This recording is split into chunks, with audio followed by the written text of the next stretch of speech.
Hey everybody!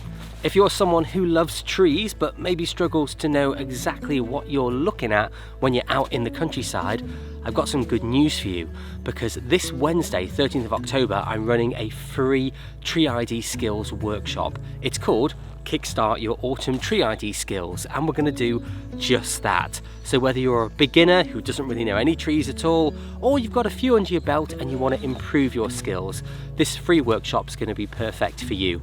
Not only am I going to teach you 3 key hacks that I always use when helping to identify trees out in the countryside, but also you're going to come away with a digital copy of my free Autumn British Trees Guide, which I've made especially for my Tree ID students.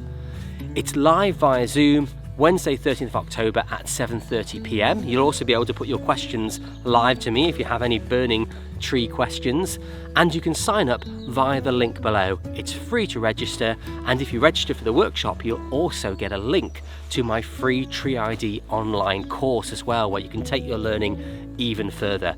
So I really hope I'll see you there, and please share this with anyone else who loves trees but you think they would love to know more. Okay, hope to see you Wednesday night. Bye bye for now.